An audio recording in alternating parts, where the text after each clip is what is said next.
we'll get this set up here one way or the other, y'all. Improvise, adapt, and overcome. There we go. That's a little bit better. Alright, y'all. We still got a minute or so. We'll let everybody get in and grab a cup of tea and sit down. And welcome to the second installment of the Demon's Tea Room.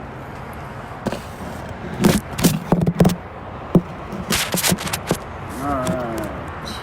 There we go. Work with what you got, right?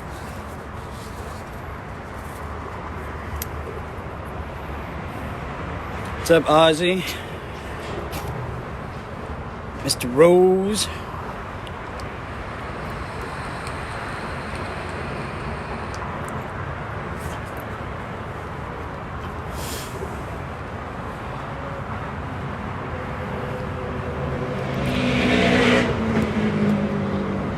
Alright, y'all. Well, we'll get started here. As people show up, they can catch up late to the story, or they can check it out on our YouTube channel. So, I want to welcome everybody to the Demon's Tea Room, not your grandmother's cup of tea, and another installment of Legends from the Dark Side of New Orleans. And today, we are going to talk about the zombie child of New Orleans. Now, if any of you guys are watching this on YouTube, you can do me a huge solid by going down on the channel, smashing that like button and the subscribe button, and also hit the bell so you're not getting left out on any of the episodes that we do. And like I said, these are going to progress and grow as we do them, since we're going to be doing them more and more, since looks like, unfortunately, here relatively soon, this is going to be our way to get in touch with the outside world as things are going. We'll get into some more of what's going on here in the city of New Orleans as we get to the back. And there's Mr. Brian Kessinger. Much love and respect, brother. I got the Mando art piece is now the centerpiece of my Star Wars wall. So hello to everybody out there. So, you guys can also do us a huge favor by spreading the signal. Get it out there. Tell the verse about the Demon's Tea Room and the Note team. And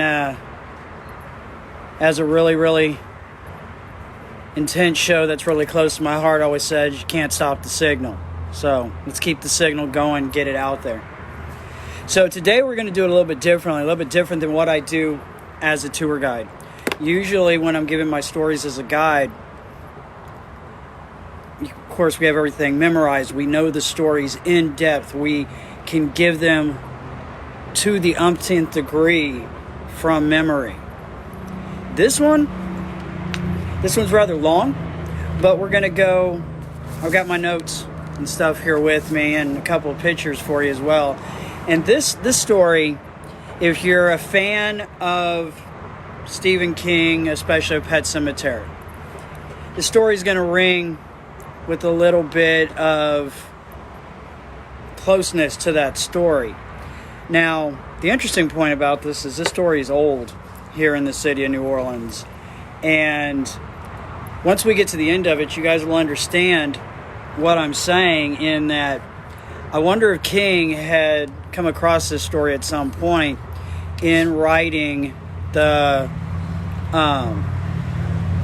his story for, and I don't want to get any sideways by, copyright infringements by saying anything. I don't know how all that works. So, but let's start this story out. So there's some parts during this story I'm going to read from some of my notes for you guys. And then at the final part of the story, I'm going to read it to you because it's an actual letter that caught my attention on this story when it kicked off. So this is called The Zombie Child of New Orleans. And this story is passed down here in the city, voice to voice to voice, a lot. And I came across it while doing my research. And it reached out and grabbed me. And we've actually gone by the house that we're going to talk about at the end of the story. Now, the The story goes back into the early 1800s, back during Marie Laveau's time. And there was a young girl who was born to a family of Robert and Yvette. Now, Robert and Yvette were socialites here in the city. They had a double shotgun, which at the time was on the Demarigny estate, just outside of the quarter, and what today is known as the Bywater. And they basically, Mr. Robert was the caretaker for the plantation. And so they were the socialites. A lot of people here in the city knew them. And they were a very happy couple. Now, the problem is they had everything in life except a child. And so they went, and I'm going to do my best to pronounce his name, to a Dr. Joseph Vister Gottschalk. And he was known here in town as a physician, a surgeon, an occultist. Hi, baby. Here's some of our upstairs friends that enjoy the show. Yes, hi, baby. Some of our other fans of the Demon Sea Room. Hi, sweetheart. Hi, sweetheart. Yes, kisses. Yes, kisses. Sorry, y'all. You know me into puppies. You know me into puppies. So he was known here in town as a physician, a surgeon, an occultist. And I'm going to try and pronounce this word, an akosher. Now, he did his thing, helped them get pregnant. And after 9 months, they were blessed with a young little girl who, when she came out, she was given the name of Violet because she had these strikingly almost just emerald purple eyes. Not emerald, but, the purplish stone type looking eyes. So they named her Emerald. And Dr. Gottschalk, being a friend of the family and having delivered young Violet into the world, got her a present. Set of violet earrings. All right. And once the young Violet was old enough, a couple of years, they had her ears pierced, and she wore those earrings everywhere. Now, much like today, the story has the ring of a little bit of irony, because the story happens during a time when one of our plagues hit the city. And Yvette got a message from her family that her mother was sick just a short ways outside of town. And so she needed to leave and go take care of her mother. Now, young Violet had a nanny who took care of her. Now, keep in mind, y'all, back in the early 1800s, so you had servants and the such working on the property. Now, young Violet always wanted to go with her dad. She always wanted to go with her dad out onto the plantation and out on his rounds to make sure things were going fine, and he was keeping up with what he needed to do. And they were very protective of young Violet, and they didn't want her to go out because that would basically make her susceptible to the sickness. Well, young Violet could be very persuasive from what we hear. And one day she finally convinced not only her nanny, but her father to take her out onto the plantation. They were going to be gone for 5 days, out to the different properties. And so they left. Keeping in mind, Miss Yvette, Emerald's mom, I keep saying Emerald, I apologize. Violet's mom, I don't know why I got Emerald stuck in my head. Violet's mom didn't want this to happen. So, dads being what dads are, daughters wrap us around their little pinkies. He didn't think it would be that big of a deal. Well, 5 days go past, and all the servants are there at the house, and they see the carriage come up the drive. And the nanny could already tell that she just knew there was something wrong. Something wasn't just quite right. And as soon as the carriage pulled up to the house, Robert jumps out and grabs basically the lifeless body of his daughter out of the back of the carriage and runs into the house and yells for somebody to go get the doctor. She had contracted one of the sicknesses that was hitting here in the city. They believe that because of the notes that we have from this and the rosiness of her cheeks, that she had contracted scarlet fever. So Dr. Godstock comes riding in from New Orleans out, and he sits with the young girl all night. And he tells the father that it doesn't look good, that she is just too weak. The fever is taking its toll on her, and to expect the worst. So the father gets down and he prays and he begs. And the next morning, as the sun's coming up, just a little bit before sunrise, Dr. Godstock comes out and tells him that there was nothing he could do. And the entire house is devastated. Violet was the sunshine, not only to the family, but to those around. And so, waiting for this truck to pass by. And so this hit everybody really, really hard. Now, problem is Mom, Miss Yvette, hadn't made it back to the house yet. So Robert had to sit down and write a letter to his wife and get it sent out to her at her mother's, telling her that she needed to return back home immediately, that there was something wrong. So to say that the family was decimated at the death of young Violet would be an understatement. So a couple weeks go by, a couple months go by. It's now 3 months into it. And Robert shows up at Dr. Godstock's office in downtown New Orleans and says that he has heard in his research that some of the voodoo practitioners in town could use some old school traditions and magic, and that it would be possible to bring young Violet back and give him his daughter back. And Godstock is incensed, and he tells Robert, "You're out of your mind with grief. This goes against every law of man and God. You can't do this. There's not even words for how deep into the dark side you go with this type of request." And he refuses to do it. And then Robert goes running off into the night, into the rain, crying and screaming. Well, apparently, not long after this, Robert found somebody who was willing to do it. Because keep in mind, even back then, cash was king.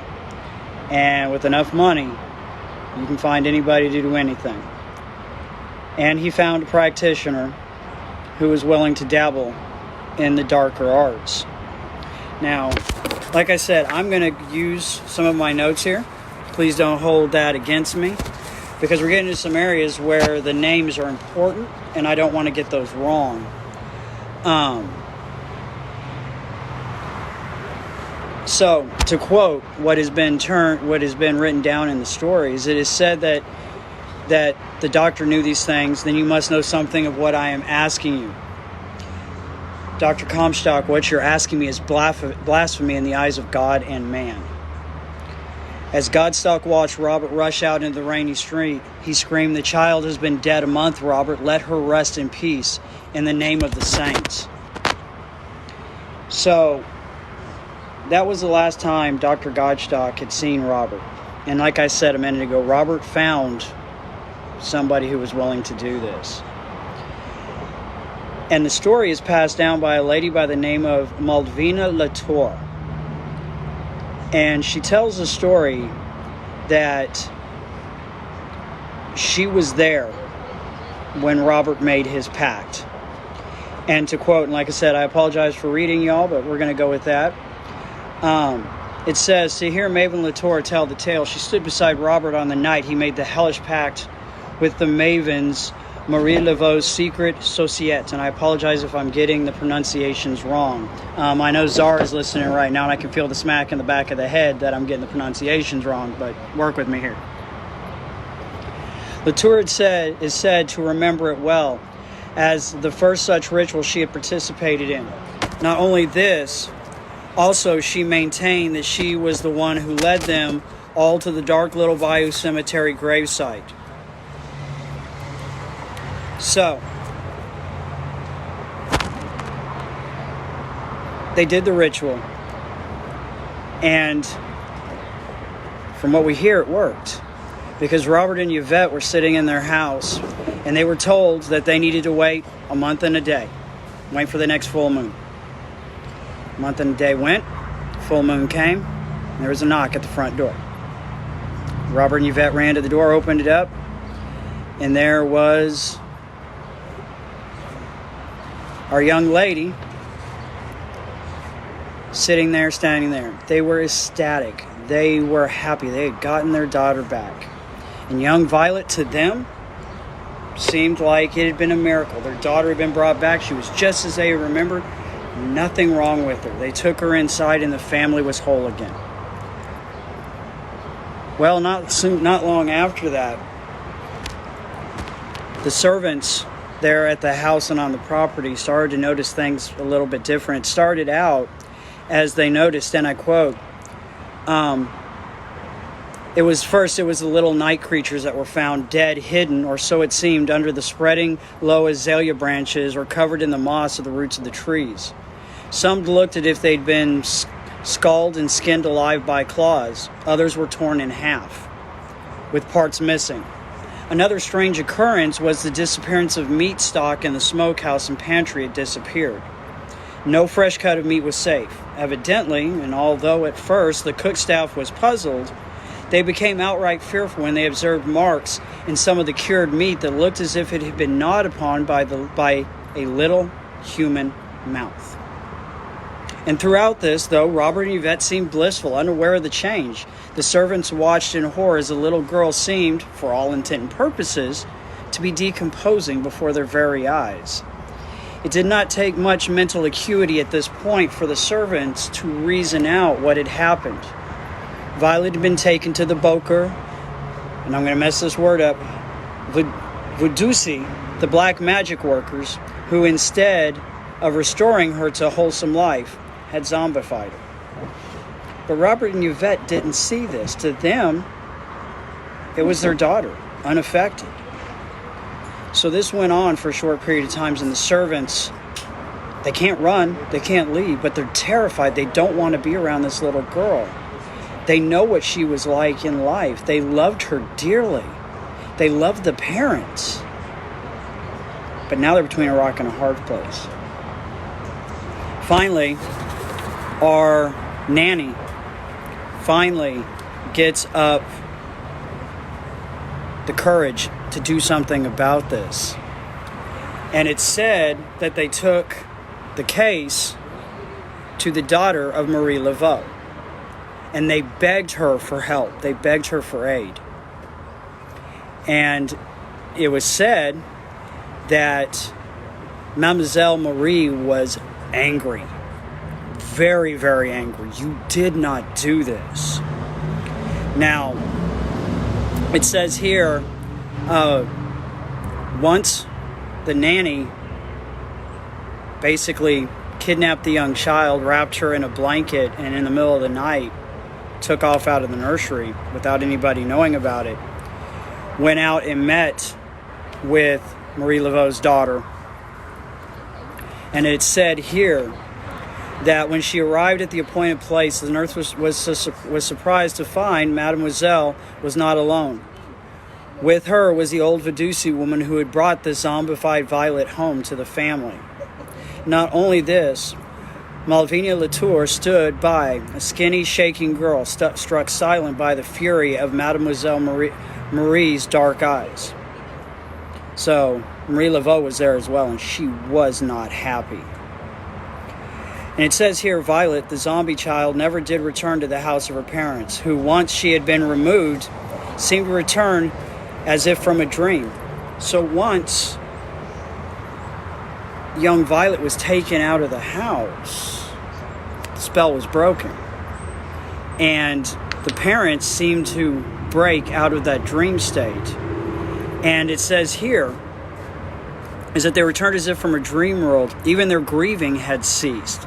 The loyal servants never mentioned anything about the horrible visitation of the zombie child, nor did the nurse ever reveal what she had done with it. A year and a day from the moment the nurse relinquished the child to Mademoiselle Marie, the young couple was blessed with another child. This time a son came to live with Robert and Yvette. Now, here's where the story starts to get a little bit more interesting, because it states here what happened to little Violet, the zombie child, according to Malvina Latour, who told the tale while she yet lived. What is already dead cannot be killed again, and such was the anger of Mademoiselle Marie, that it is said the old voodoo was made to take the zombie child home to live with her. Unfortunately for Malvina, the old woman was her aunt and lived in the half of a double shotgun on the old Bywater section of the Marigny, while Malvania and her family lived in the other half. The old voodoo kept the zombie Violet confined, but when the old woman died, there was no trace to be found of the young child. No one ever knew for certain what had happened to the zombie child. Now, like I said, here's where it starts to get interesting. Now, in my notes, what we found is this writing of a note placed online. It basically says, now the way I found out about this story is weird, and what I have related is really a backwards telling. I have pieced together the facts the best I can in an attempt to explain an amazing series of events that have plagued some friends of mine who now reside in the very Bywater home that once was the residence of Malvania Latour's old aunt. When they moved into the home, having bought both sides, they took up residence in one portion while renovating the other. Over the years, since the house had been built, a series of modifications had been undertaken to make the home appear more modern. But now even those changes are woefully out of date, and the new owners, Mark and Andy, wanted to restore the entire house to its former elegance. So, they started to renovate the house.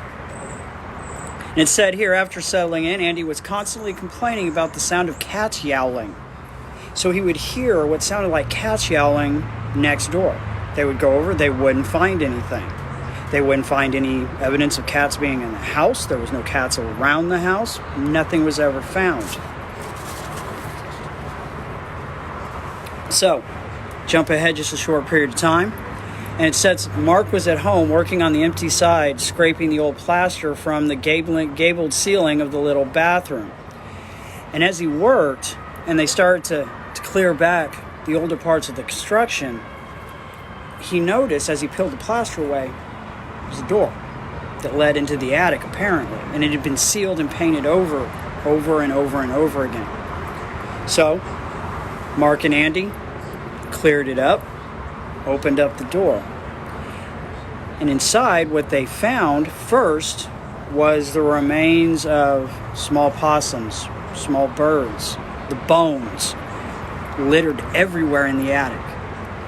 And in the darkness, they find what looks like a doll wrapped up in multiple layers of blankets and window shades. And as they're clearing that waddling back, they notice that this doll has a pair of earrings on. And those earrings are bright purple. Violet, if you will. So they get creeped out. Andy's not having any part of this. He's like, no, there's something wrong here. That doll is too creepy. They cover it back up and they put it back in the attic. They back out, they close the door, seal it shut, and they're just going to leave it. And they talk about in the story how it was difficult living in the house knowing that doll was next door and that there were weird things happening in the house. They would hear the cat yowlings continuing in the darkness of the night. Well, then August 29th, 2005 hits. Hurricane Katrina comes rolling in to the Gulf. It makes a visit to the city of New Orleans. Mark and Andy evacuate the city, and they go up into Arkansas to their evacuation point. They ride the storm out. They make their way back into the city after the storm has passed in the aftermath of Katrina, and they go to the house. Their side of the house is perfect. Nothing really wrong with it. Some shingles off, that sort of thing. The other side of the double shotgun, there's a huge cypress tree that had been sitting in the yard. And during the storm, that cypress tree had collapsed and went right in to the roof and punched open a hole. Mark and Andy knew immediately, without even going inside. Their blood ran cold. They knew what they were going to see when they went up into the attic and looked. So they went inside. They opened up the old attic door, pulled it open, looked inside. There was no little doll. Huge hole in the roof, sunlight pouring in. No doll. So it says here, I cannot describe the horror and dismay in their voices when they called me in Miami later that night to tell me that the horrible mummified doll was nowhere to be found and that there was nothing in the attic but a bunch of rags and some old bird bones. She says, although I tried hard to console both men, Mark's angry cry of "that thing is loose" haunted me so badly that I could not sleep that night. Intuitively, I knew he was right. Not only, once we were able to ascertain the actual nature of the doll and identify it by working backwards through the maze of legends and oral traditions in the area, a pervading gloom fell over us all. And she says here, I can think of nothing now except the words of the voodoo queen, Malvania Latour, saying, "You can't kill what's already dead." Where I wonder, in all the Katrina-ravaged New Orleans, would such a thing go? Where would it hide now that the whole landscape was as surreal as the world it was called back from? I shudder to think to this day that somewhere in the tattered remains of old New Orleans, little Violet, the zombie child, is bewitching someone even now, with violet eyes, quite literally, to die for. Now, I want to show you guys something in the research that we did into this story. And it's an old picture, and I'll do my best for you guys to see it. But I want to introduce you to young Violet. This is a historical picture that we were able to receive out of the archives here in the city. Some other investigators were able to find of Robert and Yvette's young child. So this is an actual picture of young Violet. Now, I've heard this story whispered, and I'm sure if I got a chance to sit down with Czar, that I'm sure Czar has some notes in hearing of this story, being a voodoo practitioner here in the city of New Orleans. And if I get some of this wrong, I apologize. But the group that Marie Laveau and her daughters were in charge of, I believe it's called a Soyette, actually fractured because of this story. Because the lady who had done this ritual had broken rules. She had gone to a place and done rituals of things you don't do. And apparently it was bad enough that there was a separation in that group. And those two groups never were able to reconcile the differences or the affront that they had felt had been done to their group and their sect because of this ritual having happened. So, as I said at the starting, there is a certain Stephen King book that this rings of. And I wonder if somewhere down the line, Mr. King, who I'm a huge fan of, and that's particular story when I was a teenager, proceeded to keep me up late at night because I was dumb enough to read it with just my flashlight under the covers in my room with all the lights off. And you guys wonder why I am the way I am. I wonder if he hadn't come across this story somewhere and this kind of fed in a little bit into him writing that particular book. Now, as we say here, and I tell all my guests while you're walking around here in the city of New Orleans, that there's some rules that the locals have when we're walking around the quarter late at night that we subconsciously adhere to, and I try and partake some of those rules over to my guests. One of those rules is the center area has grass on it. A lot of you guys call them medians back home. Here we call that the neutral ground. And the neutral ground separates one neighborhood from another. If that's not your neighborhood on the other side, you don't have a reason to be over there, don't go over there. It's also a great place to meet up during Mardi Gras. You can ask if you've got friends riding on the float, you're going to be sidewalk side, neutral ground side. Secondly, is you don't walk around that quarter with your head in your cell phone, not paying attention to what's going on around you. Because we tell our guests, never ever forget what city you're in. You're in the city of New Orleans, and today we are now the missing person capital of the United States for a reason. And you pay close attention to the things that are out there. Keep in mind, Joe, I know people come to the city, it looks like a city. You've got nice, hard, blacktop streets. It's got all the amenities of a larger town. You still in the swamp. And the old ways are strong here. Very strong here. It doesn't matter if you're a voodoo practitioner or not. You believe. And you believe there are dark things out there. Keep in mind, in order to have light, you have to have dark. There has to be a synchronicity between the two, a yin and yang, if you will. And sometimes those dark things get out. And I think one of the things with this story is it's also a cautionary tale of what happens if you let grief and your emotions cloud the logic when you're trying to reach. And I'm not even for half a second as a parent going to sit here and tell you that I can even imagine or want to imagine that pain of losing a child. But I think it's a cautionary tale of what happens if you go too far into the dark side to try and to solve the problem. There has to be a balance, and when that balance is broken, bad things happen. So tonight when you guys are sitting there and you got the lights out and candles going and it's starting to get more and more quiet, think about young Violet, that she might still be out there somewhere. And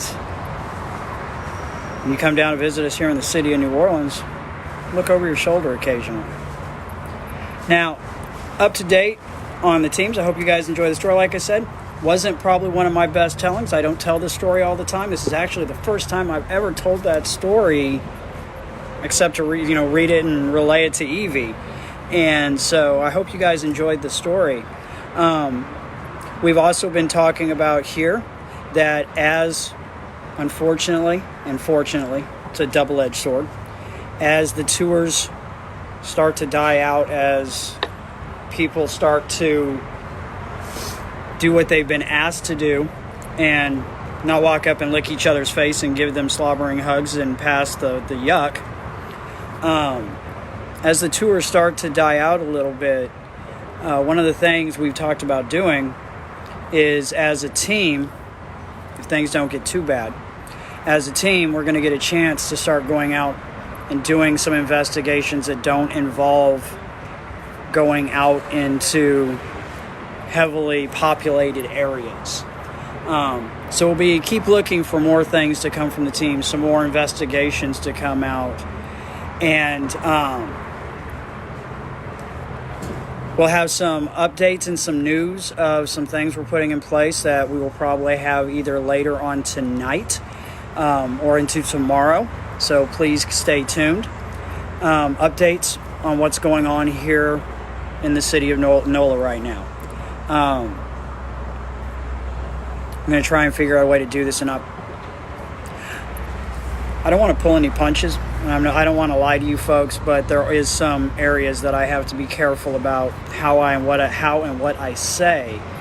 And that, don't get me wrong, I am thankful that we still have some tourists out there, and that there's still money coming in. I'm going to tell you right now,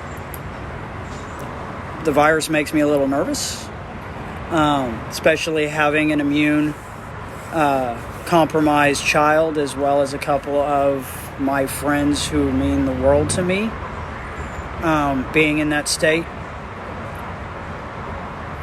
That it's a double-edged sword, because we're scrambling around, as well as a lot of people across the country who are trying to figure out how we're going to make ends meet.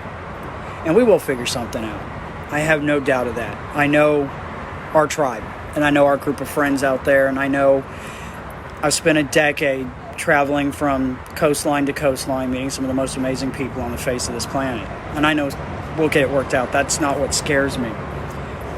What scares me is that people aren't taking it seriously. And I hope, I pray to whatever is out there and whoever is listening, the old gods, the new gods, that this isn't as bad as they're saying it is, and it isn't as bad as we're seeing over in Europe. But we'll see.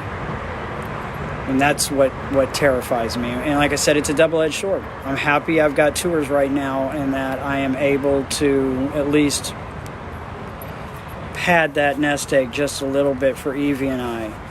But it's also a place where you're asking yourself some deep moral questions of, am I not propagating the spread of something as it is when we take SAM food and stuff like that over to the dorms? We're having to spray everything off. We're leaving it, letting her roll up and get it. We do not want to get close to her because she is immune compromised and she is quarantined there, and you've got a dorm full of students. So I don't want this to go off and get all deep and dark. I know a lot of us are already in that headspace. But it is what it is.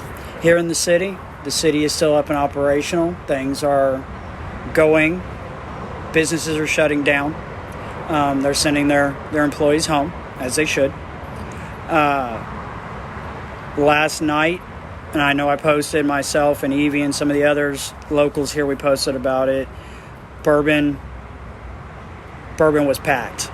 And I mean packed. And I understand. I mean, I know I got my O'Malley's watching, and it's all about St. Patrick's Day.